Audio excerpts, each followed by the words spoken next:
I gotta make a way out to Mount Tana over there. It looks like some nice. Yeah, this is just like a mile from our place. Oh man, that's awesome.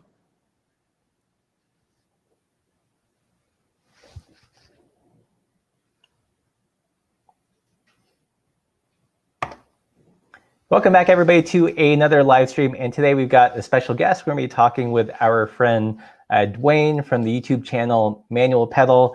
Talk about how he got into bike touring and how that's evolved into a couple different bike-related businesses based in New York.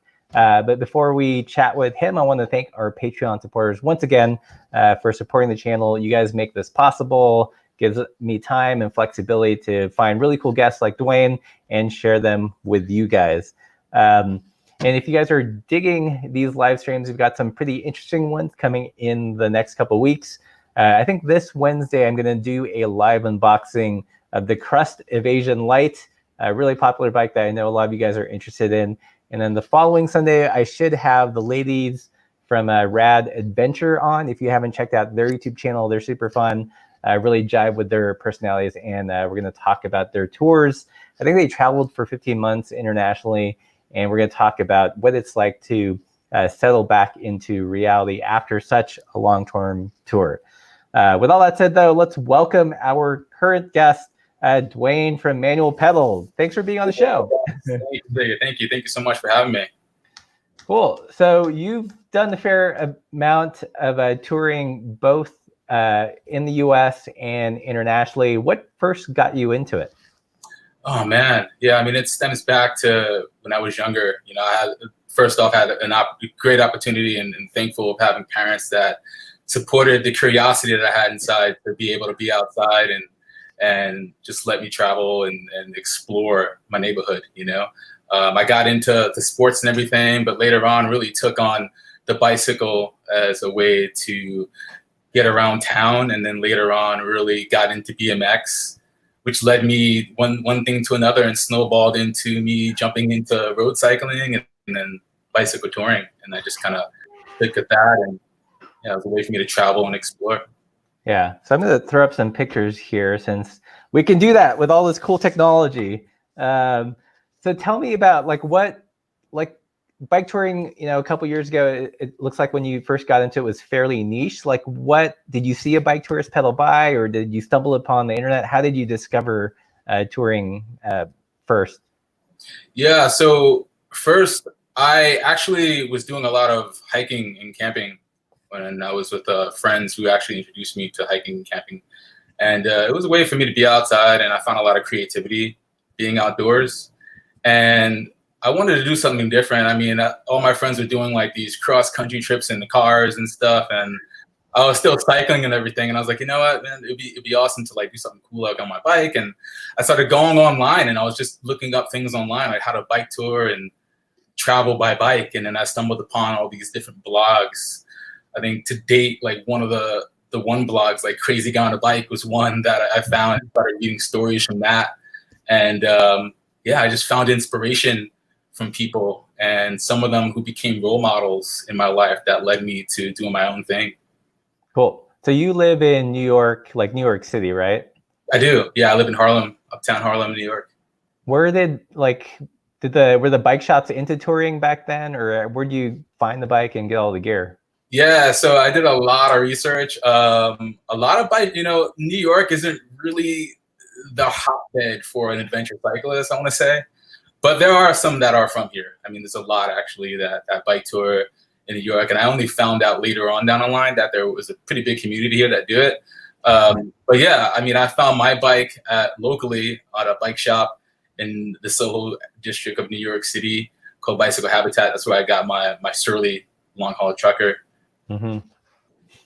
Yeah, I think that was my first touring bike as well. So definitely a worthy steed that you can put a bunch of stuff on, which looks like you have on this picture. Yeah, that's the whole kitchen sink right there, man. That was quite a setup for sure. Yeah. So where's you mentioned that there were some local bike touring opportunities. Where's this photo taken from? Yeah, so this is in Woodstock, New York, in the Catskills. This is a route that has been ridden before. I can't coin myself for developing it or anything, but it's from Poughkeepsie, you can actually take the train. I mapped it out to take the train from New York City, Grand Central Station, all the way on Metro North to Poughkeepsie, New York, and you ride rail trails all the way to Woodstock. So it's about like 70% gravel on road and a little bit of off road and everything. And it's really nice. You know, you ride on the rail trails, the Hudson Valley, the Wallkill Valley, and then you hit the roads and then you ride into Woodstock and then you hike up a little bit of a bike hike for a couple of hours, maybe to get up top there with all the gear. But I mean, once you're up there, man, you know, the water tastes so much sweeter. It's a really nice view. So is this Woodstock, like where the big music festival happened and stuff? That festival happened, I think, a couple towns over. But yeah, I mean, a lot of people still hang out in town who are still from there, that era. Yeah. So how, like, when you do a trip like this, taking the train from Grand Central, like, is there like a train car for bikes, or do you have to stand by it at the end of a car? How does that work? Yeah, fortunate enough, the Metro North station has train cars that are outfitted for bicycles. So you can hang the bike up on the side and you can just go ahead and sit down. You can tie them up usually to one another if you're with a friend or if you're by yourself. I mean, they're pretty supportive with bicycles. So yeah. We did a bunch of touring on Bromptons, and one of the reasons we switched to a small-wheeled folding bike was our experience of taking a fully loaded bike on trains in the East Coast. Awesome. Yeah. The train trips are great. Yeah. Well, let's talk about one of your first bigger trips, and this is biking across the country. I think you went the other direction that we did. You went from east to west. Is that right? I did. Yeah. I rode against the opposite direction, which a lot of people say not to do. But yeah. So what was that trip like? It was incredible. It was one of the more impactful trips that really left a lot mentally in me and a lot of emotions too. And it was great. I mean, I met lots of people during that trip, and I did a lot of photography during the trip. I bought tons of gear that I had to send home, and lots of climbing, and it was incredible. Lots of camping outside and riding in the different towns across the United States. You know, it's coming from a city, being a city dweller. It's you know, seeing buildings over time. It's nice to see, you know, the United States, you know, how it really is. You know, the mid-country, the transcontinental. You know, it's American. You know, very very American country. So was there a part of the trip that you liked the best, if you were to re-ride one part? I have to say Colorado and Utah, riding through the national monuments, going through the Rockies. I've always wanted to go through the Rockies. I remember flying over them, going to visit family in California, but saying, man, it's nice to see it up above and from a plane, but riding through it, you know, just going up Monarch Pass, and it was just, the descents were just incredible. Yeah. I remember watching your video and from this trip, and it looked like you brought a video slider with you. Yeah, I did. Yeah, that slider. Oh man, that's almost a 15-pound Canovo slider dolly. Right. Yeah, I got the lens. I actually still have it, but it's not put in use very much anymore. But yeah, man, I brought that with me. The plan was to shoot a lot of photography and time-lapse photography along the way. And that was my plan, was to build different time lapses. I was really inspired by Kai Nascazzi, which is an old time-lapse reel that depicts life in chaos in Japanese. That's what it means. But yeah, the plan was to just shoot and film time lapses and shoot photography. So the Canova was a motorized slider, or was it just like a manual one? It was a manual one. Yeah. Yeah, when we did our big trip across the country, I had like a really similar romantic notion that I would be able to do like food photography and portrait photography, and that's how I was going to help pay our way across our travels. So I had 2 light stands, a softbox, radio transmitters, camera, all that stuff. And I think in those 15 months, I probably did like 3 shoots. Very cool. So let's carry like 30 pounds of camera gear just to do that. Yeah. I remember seeing one of your older videos, actually, when you was talking about photographer, shooting and stuff like that, doing gigs and everything. That's awesome. Yeah. Never quite worked out as planned, but yeah, good place to start. Yeah, for sure. Do you remember where this photo was? This looks like somewhere in the west. Yeah. This is US Route 50. Okay. It's one of the loneliest highways, they coined it, called actually, in the US. And this particular stretch of, this was an interesting day because that's my friend, my life friend now, Ken, who I had met initially in Kentucky. He was with a friend of his. They rode out from Connecticut and they were going to San Francisco. And they were traveling way faster than I was. They were putting in 100-mile days, and I'm just like, man, I can't keep up with you guys. So we chatted for a little bit in Kentucky, and then they went on their way, and then we exchanged numbers. We camped for like one night. I met with them in Illinois. We camped, and then after that, we just said, hey, man, like it'd be cool to maybe if somewhere on the route we can link up again. But yeah, later down the line in Colorado, we had bike trouble. And he gave me a call. His friend had to leave because he had to get to school. He was going into, I think, the sophomore year in college. And he had to get back, and he left. And then Ken was there by himself. And he's like, hey, man, can I ride with you the rest of the route? I'm stuck here in Pueblo, Colorado. And I was about like maybe 3 days to get to where he was. And I was in Kansas by that time. And I met up with him in Pueblo, and then we rode the rest of the route. And this was shot in Nevada, and this was one of the days we rode. It was super early. We left like the one thing when you're riding across Nevada in the desert we've been hearing from other bike tours, is to leave really early in the morning before the sun comes up because it gets really, really hot. And so we left at like 3:30 in the morning, and the plan was to ride across the entire desert to get to camp so that we don't get stuck in the middle of the desert and camp midday or just get totally exhausted. So this was around maybe 4:30 in the evening, and just the road and just everything about it was just memorable. So yeah, like I know that like I've always toured with Laura, my partner. Like, what's the experience of riding like these distances by yourself like? Yeah, it's interesting. Like riding by myself gives me a lot of time to think. It really, for me, made me tap almost into like the true meaning of like survival almost, like being like getting to camp on time before sundown, setting up, riding into a place and meeting people, and them looking at my whole setup was almost enough for them to communicate with me versus riding with someone else. And I've got offered a lot of places to stay from people when I was riding by myself versus Ken and I, when we started riding together, that all changed. So right. There's a certain vulnerability when you're riding by yourself that you don't necessarily get when you're with somebody else, I want to say. Mm-hmm. I felt safer when I was riding with Ken because you almost have someone else to depend on rather than yourself and the elements around you. Right. Yeah, most of my touring I've done with Laura. Like I've done a couple solo tours, but like one thing for me is I guess I get bored easily, which sounds terrible. Oh, yeah, for sure. I hear you. I get this loop in my head, and it's like, after a while, like if I'm not talking with someone, then it almost feels like a really long commute, rather than like sharing the experience. So. Oh, for sure. No, yeah, I've gotten a lot of that too.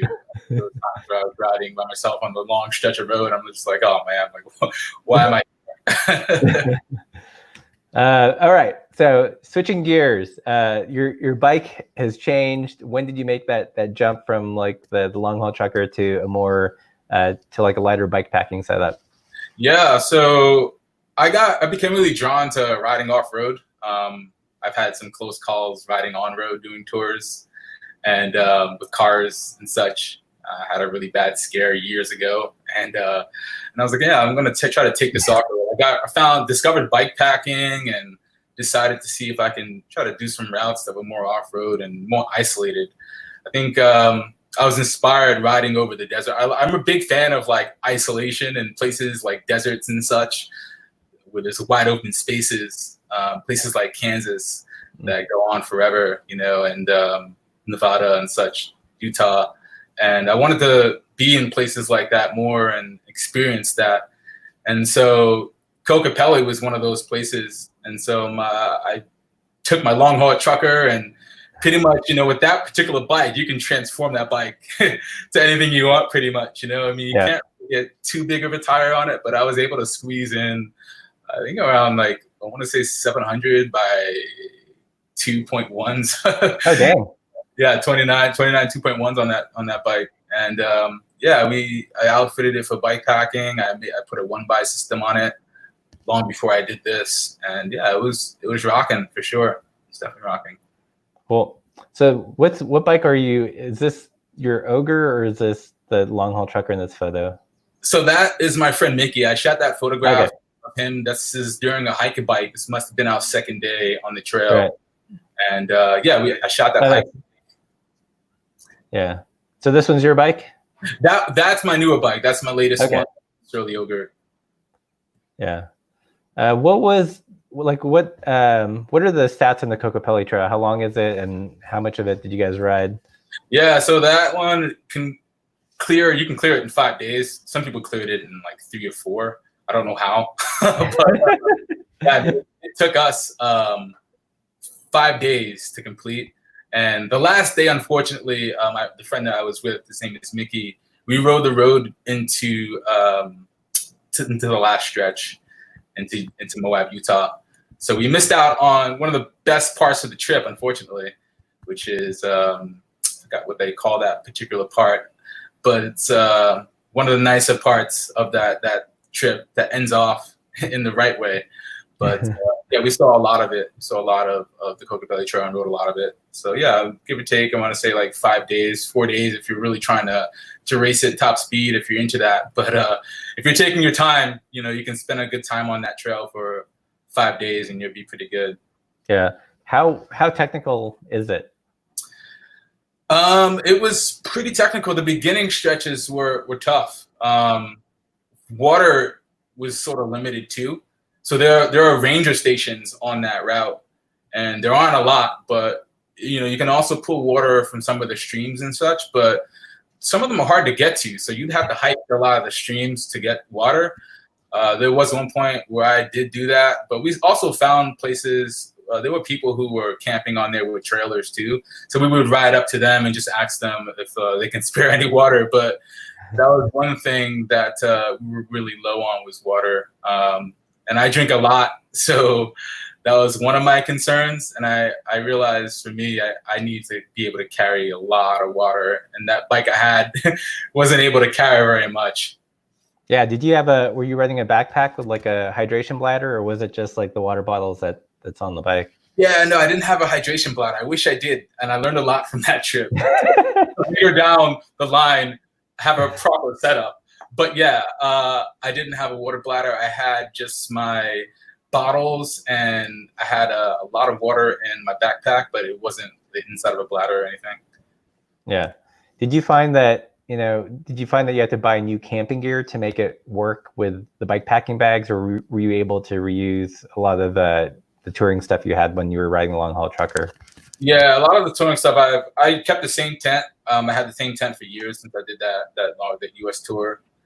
Which is my Hillyberg tent. It's a 4-season tent. It gets really hot. So here in Coca Peli, and it's a great tent. It's a non-freestanding tent though. So in those parts, you have to pitch it very creatively, because some of the dirt is really soft and sandy. So I would find rocks and stuff to tie down my tent poles to and everything. And but yeah, I mean, the bag system I used was more of a bike packing bag system, where I stuff in the saddlebag, but all the same gear from my previous trips that went into like a handlebar bag. All right, that's good to know, because about Coca Peli, because like I use a tarp tent, which is also cool, very cool. Also, like, you know, it requires a pretty taut pitch. You know, it doesn't have like the internal structure. So. Yeah. Nice.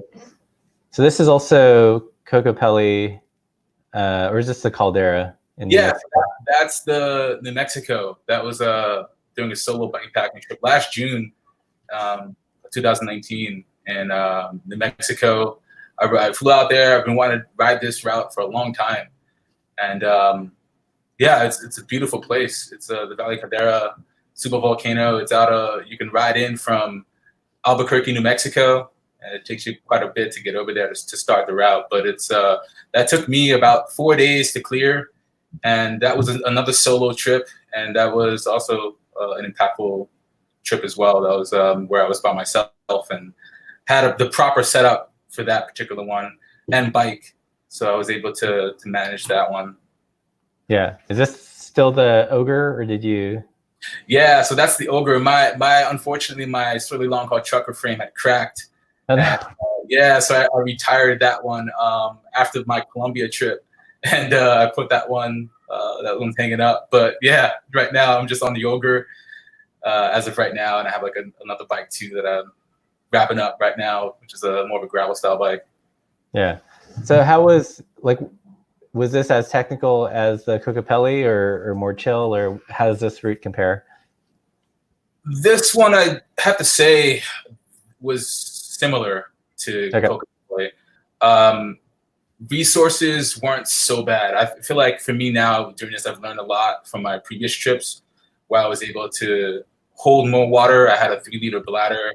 I had bottles in the front forks. I had enough water in my bottles, and I also carried lots of nutrition with me to make sure like I was okay. I cramp a lot. So but yeah, I was able to have the proper setup, and that setup was able to get me through. And on top of, in terms of its terrain, it's mixed terrain. It was a lot of climbing in the beginning and a lot of fallen trees too. So you'll have to hike a bike over some of the trees and stuff. But it was also great. It was amazing. It was an amazing experience being out there. I didn't see a soul out there. It was just, I was by myself. No one was on bikes. There were a few people hiking, but other than that, there was no one out there. Yeah.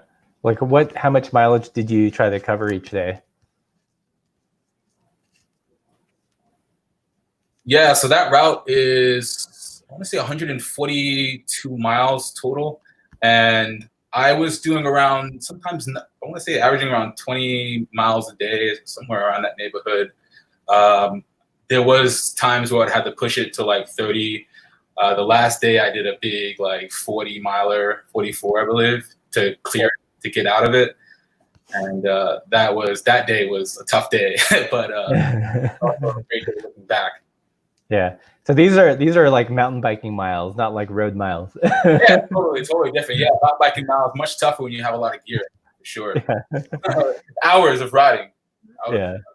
Full day. What's the biggest? Have you ever made like a really big gear mistake in packing? Like you forgot something, or something broke, or some kind of failure on a trip?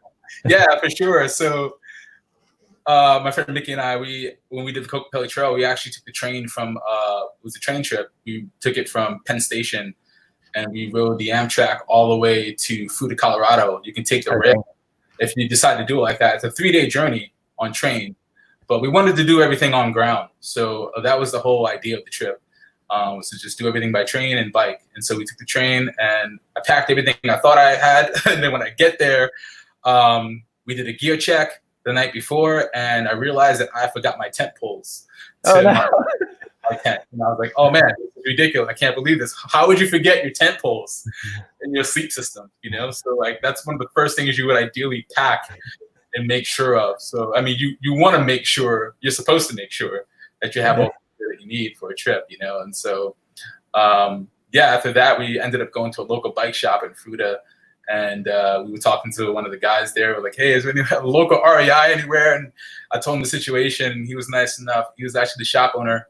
Was nice enough to loan me his tent poles to squeeze into my tent. Later on, I met him at his house. And yeah, it worked out. And I brought back the tent poles a few days later. I dropped it off at the bike shop. So, yeah. What's when you guys took the train from Penn Station? Did you guys do a sleeper car or did you coach it for 3 days? We coached it. Yeah, Yeah, yeah, yeah. The that's sleeper car. rough, man. That's gotta be as hard as riding the route. It was tough. I mean, on train trips, man, you'll meet a lot of interesting people for For sure. sure. And yeah, I mean, we met a lot of people there, a lot of friends that we could definitely talk about during campfire stories. But yeah, it was good times. Nice. All right, so this looks like a completely different landscape. Where's this? Yeah, so this is in 2017 when my friend George and I rode in Colombia. This is out of Salento and the wax palms. Wax palms are really super tall trees native to South America, Peru, Colombia, and they tower like skyscrapers super high. And I've always wanted to see them. I was fascinated by those trees and also the Colombian coffee and the culture, and which is one of the big reasons why I wanted to go out there and ride. And so I plotted out this route myself. And, as a bike, getting into bike packing and bicycle touring was one of the things is like route creation. You want to learn how to build routes and share them with people. And that's one of the big reasons why I stepped into doing it with this particular trip, because this was like land that was a region that was unknown to me. And I couldn't really find a lot of bike packing routes online at the time. I found a few that I've mixed in and tied together with my initial plans. And I plotted out the route, and unfortunately didn't turn out so well. But yeah, I mean, this was in Salento here, and this was the start of the trip. Yeah, and it looks like this is what bike is this? Is this the long haul trucker? That is the long haul trucker. Yeah, that's the long haul trucker on V brakes and 700 by 42C Riddler tires by WTB. How did it do on the terrain? Oh man! Again, another trip I learned from. That bike was the same setup I rode on Coca Peli, except I built wheels for this particular one. I was on, I believe it was on Shimano XT wheels, hubs, and Mavic A719s, and which are great aluminum, great rims. I mean, they're fantastic. They have nice, strong eyelets and everything. And I built them up myself, and I was happy about that. I strapped them on, but the bike was great, but it wasn't really capable for this particular terrain. I was able to pull it off in certain sections, but as you can see there on the right, my friend George's bike, he's on a Soma, and he has big 29-inch tires and Sure. disc brakes, and he's flying down descents while I'm like squeaking my way down. So. Yeah. Nice. All right. So I'm going to pop in YouTube chat real quick. Let us know where you're watching from, and if you've got any questions for Dwayne, let us know. Okay, we've got T-Track here from San Antonio. We've got Houston, Texas in the house. Kansas. Who else? Santa Cruz, Sweden. So getting international. Seattle, Winthrop, Washington, Blaine, Washington, Derbyshire, UK. We got Wales in the house, Berlin, Amsterdam, Finland. I saw Halifax, so that's where one of our co-hosts from our ACN show is from. Cool. Iowa. Who else is there? We've got Dante from New York City, right. North Carolina, and Seattle. So if you guys have any questions for Dwayne, leave those in the comments below. Right now we're talking about bicycling in Colombia. Colombia is a place that I've always wanted to tour in as well. And a big part of it's because of the coffee. So did you get a chance to try the local coffees there, and how was it different? Oh, it was awesome. I mean, we were like, Salento has like coffee farms right over there. So we were like really direct over there. So yeah, we were able to get coffee beans. We could get the fresh roasted coffee right from the source, It was awesome. Like we spent a full day in Salento and hung out, was drinking coffee nonstop, and cervezas as well. But yeah, I mean, it was awesome. It was definitely, the coffee's great there. Yeah. Do you know how they brewed their coffee? Was it like a French press or like a drip pot, or did you get a chance to see? I didn't get a chance to see that part, but they do it different ways. Yeah. We were in Bogota, and they have a full system out there. You were able to choose how you want to brew it, which is pretty cool. Yeah. All right. So we got a question here from Amsterdam. How long did you have the long haul trucker before it broke? And was this the trip that broke it? Yeah, I want to say Colombia did put a lot of stress on that frame. I had it on Coca Peli too. So I had it about, I want to say 4 years. I bought it in 2013, and I rode it. I did my initial first tour with it in 2014 over the US, and then Coca Peli came later in 2016, and Colombia was 2017. So yeah, I want to say around a good 4 years I've had it for that long. That's kind of when it put the rest. So yeah. So which part of the frame ended up cracking? Was it the bottom bracket or something on the fork? Yeah, I cracked at the left chainstay, right behind the bottom bracket. Okay, that's interesting. Yeah, a pretty common place for frames to crack. Yeah. But, yeah. Mumbai, India. Sweet. Good group of folks. So if you guys are digging this video, don't forget to give it a thumbs up. Helps kind of spread the love. And if you're just tuning in, we're talking with our friend Dwayne. He's got a YouTube channel called Manual Pedal. I did a lot of touring, getting into other things that we're going to jump into in a little bit. So Colombia looks hot and humid. Is that the truth? Oh, sure. Yeah. I mean, every day was hot, sticky, and humid. This photo here, my friend George, this is us riding into Ibagué, and this climb we were on was treacherous. I mean, it was like definitely, I want to say like 4 hours just to climb up to the summit. And, the trip ended, sadly, a little shortly after this photo was taken because we were in a part where the terrain was just impassable. And so we had to reroute, and it was hard to try to figure out how we can reroute in that particular region. And that's the thing when you're riding with someone else. It's like, when you think that you could take it on yourself solo, and that you feel inside that that you can do it. And you sort of have to play up on the person you're with's emotions at the same time. Mm-hmm. You have to tap into their emotions too, to say, hey, man, like, this isn't safe. They're telling you it's not safe, and you have to sort of work with them as well. So, yeah, and then we ended the trip shortly after this. Yeah. So it sounds like there was, that's one of the kind of difficulties of planning a trip from afar. You have to make kind of educated guesses, and sometimes it doesn't turn out like how you think it's going to be. Oh, for sure. So let's see. All right. So not Colombia. Where's this photo taken?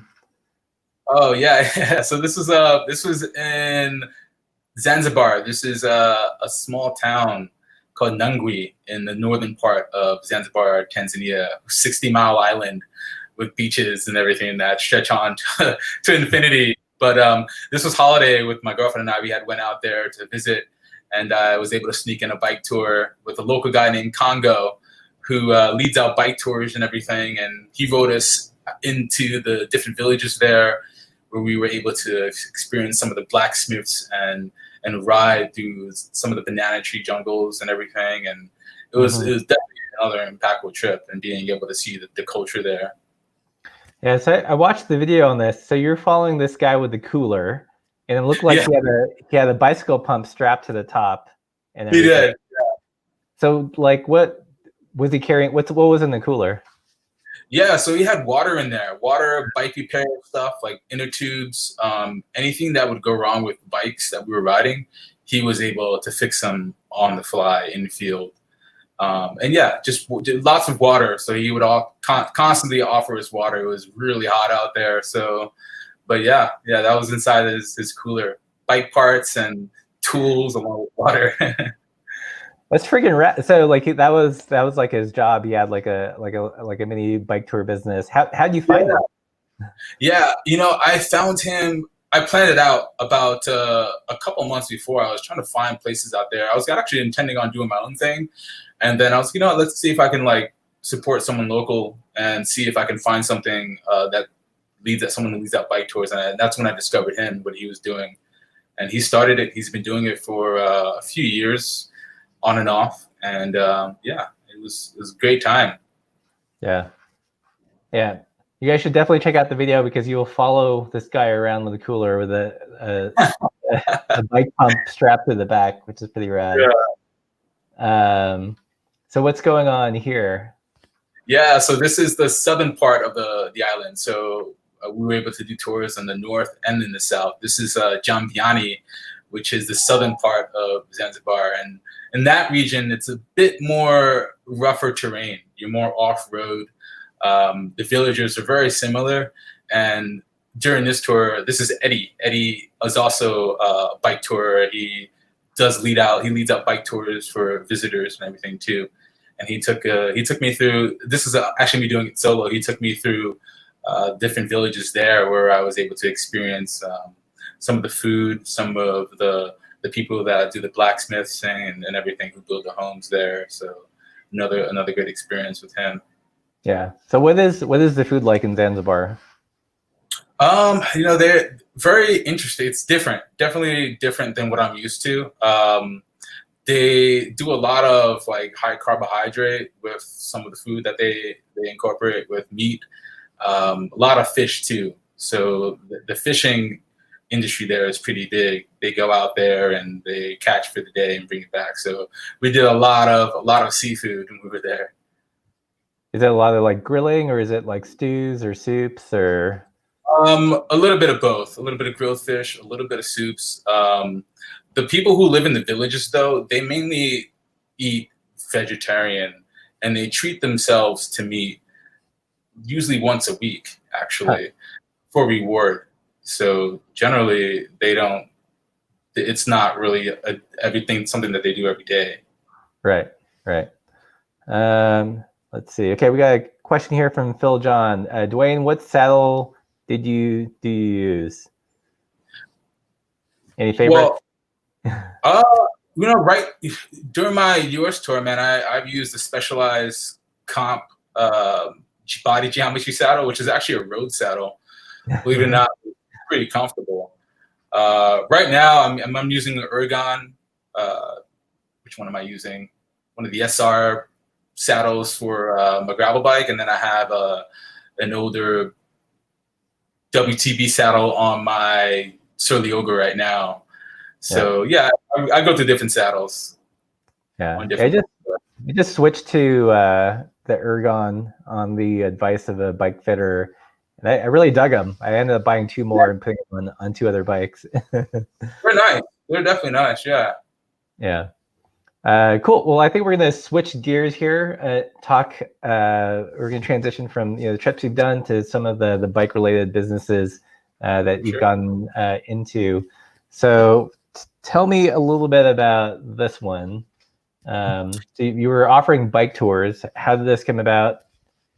Yeah, so after taking on a lot of the bike tours internationally that I've done with some people, and also some that I've done personally on my own, I wanted to offer something on a local level to tourists who were visiting New York City. And I came up with the idea of doing something that was with people who are visiting New York City who want to leave New York City and go for an adventure ride that's enough to experience the city and an adventure at the same time, where you can leave and go out for a couple of hours and then come back and feel that you went on for an adventure, And so this is why I had the idea to bring up bike tours by Manual Pedal locally and take people out for an adventure ride. And during that time, we ride out, we leave the city, we stop at different monuments and sightsee, and we shoot photos, and I shoot video and at the end of the tour, I send it to them so that they can share that on social media with friends and family and everything. Cool. So what was the most popular itinerary that you offer?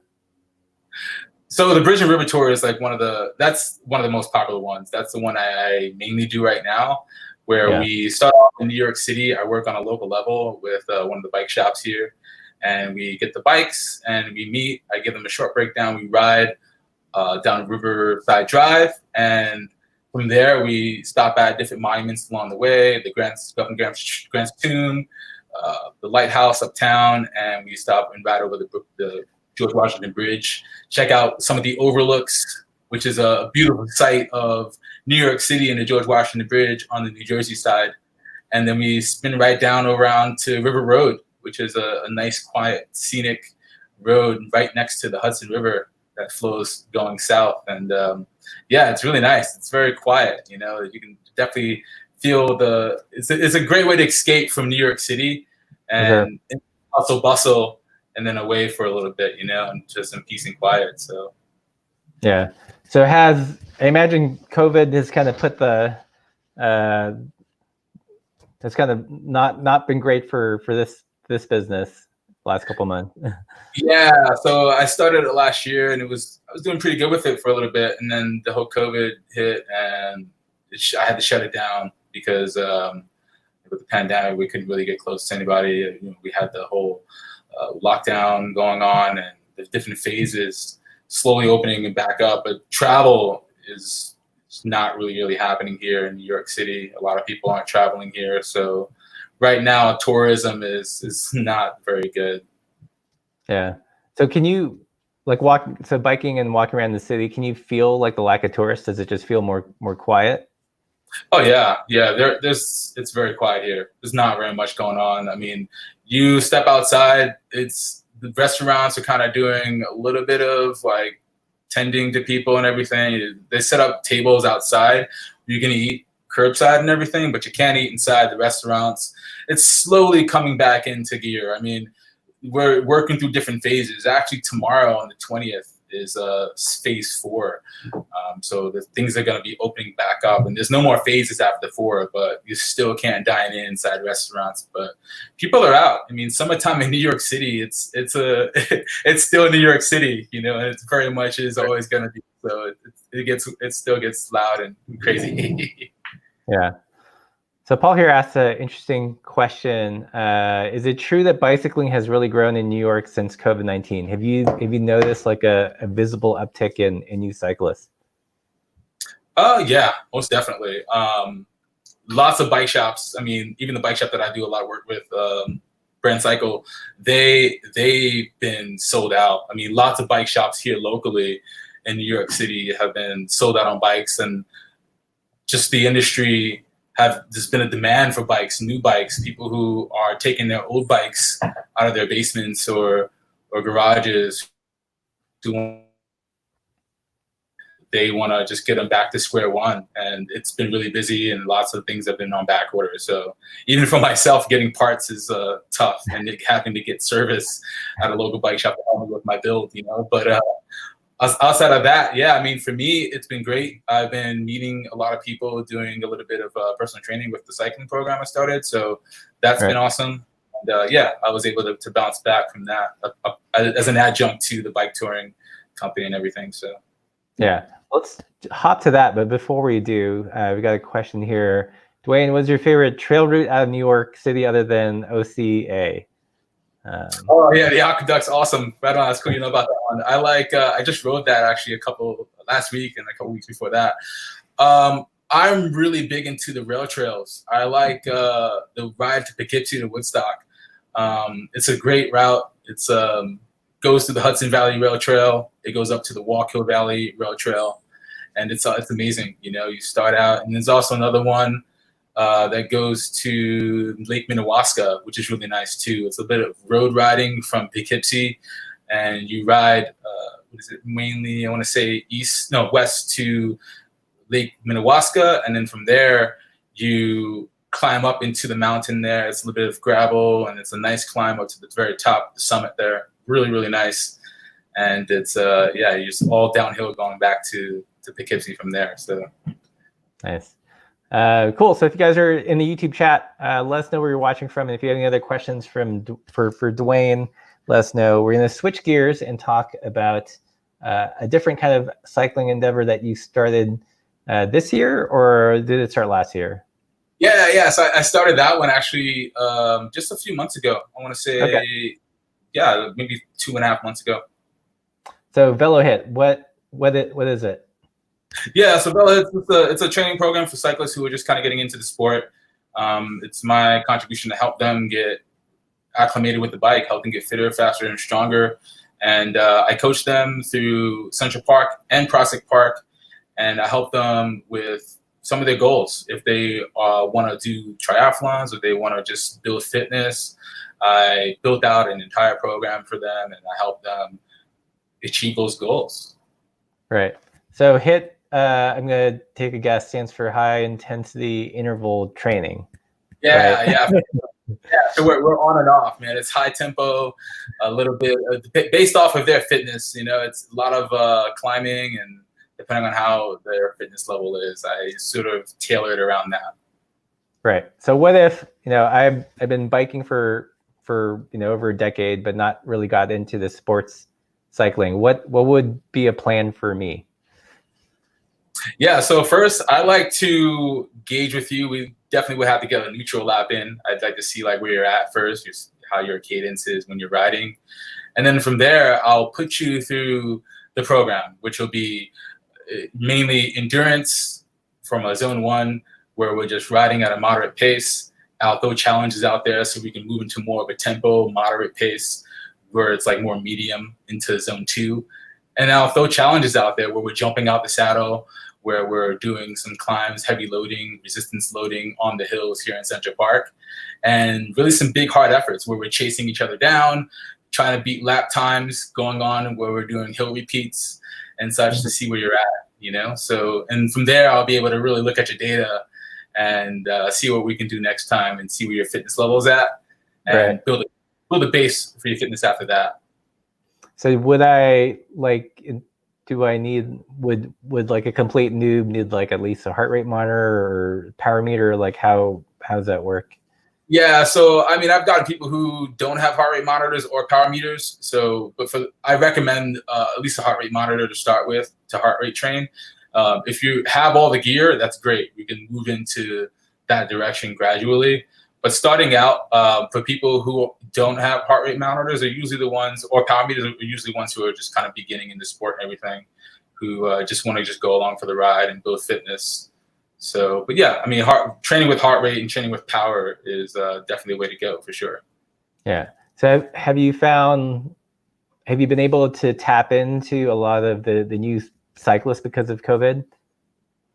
I have, yeah, for sure. I mean, I'm working with a few people right now during this program who been off the bike for years, and then they just decided to get back on it, and just telling me, yeah, I got back on it because of this whole pandemic. I've been wanting to get out and ride and get exercise.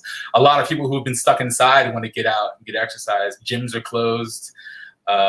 Spin classes aren't going on. And I was also instructed spinning classes too. So it was also another way for me to continue doing spin in the outdoor environment.